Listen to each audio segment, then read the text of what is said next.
శంకర్ వరప్రసాద్ నుంచి నేను ఇప్పుడే స్క్రీన్ నుంచి బయటకు వస్తున్నా. నేనైతే టోటల్లీ బాసిఫైడ్ మెగాస్టార్ మాన్యాలో మునిగిపోయాను నేను. నాకు ఇంకా డోసేజ్ సరిపోలేదు to be honest. Anil Ravipudi garu, first of all thank you so much. Thank you so much. ఇంతకన్నా నేను ఏం చెప్పలేను. ఎందుకంటే 2007-2010 నుంచి నాకు తెలిసినంత వరకు బాస్ని కరెక్ట్గా వాడుకున్నది ఎవరూ లేదు. బాస్ని మెగాస్టార్ అని ఎందుకంటామో, మెగాస్టార్ని ఎలా చూపించాలో అలా ఇప్పటివరకు అయితే ఎవరూ చూపించలేదు.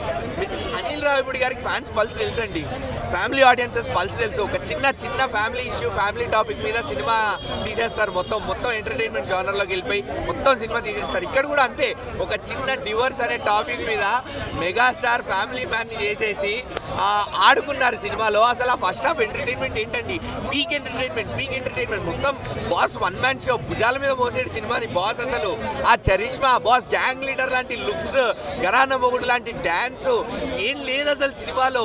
అన్నీ ఉన్నాయి. కామెడీ పండింది చూశారు. కామెడీ, మెగాస్టార్ టైమింగ్, అసలు ఎందుకు మెగాస్టార్ అయ్యారు అనేది మాత్రం అనిల్ రావిపూడి గారు ఈ సినిమాతో జనాలకి మళ్ళీ చూపించారు. అలానే ఎవరెవరైతే మెగాస్టార్ మీద ట్రోల్ చేస్తారో, ఈ జెన్సీ కిడ్స్, లాక్డౌన్ కిడ్స్, ఎవరికైతే మెగాస్టార్ అంటే ఏంటో తెలీదో, పడ్డాయండి కౌంటర్లు లోపల. సినిమాలో 2-3 కౌంటర్లు పడ్డాయి. ఈ పాత గూన్స్కి మనం అంటే ఏంటో తెలుసు, మన టైమింగ్ అంటే ఏంటో తెలుసు. కొత్త గూన్సే రా ఓవర్ ఎక్సైట్ అవుతారు. ఈ కొత్త పిల్లలే రా ఓవర్ ఎక్సైట్ అయ్యేది. అసలు ఇట్లాంటివి చాలా ఉన్నాయి. అనిల్ రావిపూడి గారు టైటిల్ లాంచ్లోనే మనకి ప్రామిస్ చేశారు. గరానా మొగుడు బీజిఎం రీమిక్స్ చేసింది కానీ, గుర్రం షాట్ కానీ, ఇలాంటి సర్ప్రైజెస్ చాలా ఉంటాయి సినిమాలో అని నేను నిజంగా చెప్తున్నా. He kept his promise. Anil Ravipudi గారు మెగాస్టార్ చిరంజీవితో ఎవరు ఎక్స్పెక్ట్ చేయలేనన్ని సర్ప్రైజెస్ ప్లాన్ చేశారు మూవీలో. అండ్ ఫస్ట్ హాఫ్ అంతా పీక్ ఎంటర్టైన్మెంట్ మీద వెళ్ళిపోయింది, పీక్ ఎమోషన్స్ మీద వెళ్ళిపోయింది, కామెడీ ఎమోషన్స్ మీద. సెకండ్ హాఫ్ స్టార్ట్ అయింది, ఓకే ఫైన్, బాగానే వెళ్తుంది, స్మూత్గా వెళ్తుంది అనుకున్న టైంలో, నీట్గా ఫ్లాట్గా వెళ్తున్న టైంలో వెంకీ వస్తారబ్బా. ఇంకా వెంకీ రాగానే వెళ్ళిపోయింది సినిమా, మళ్ళా లేచిపోయింది సినిమా.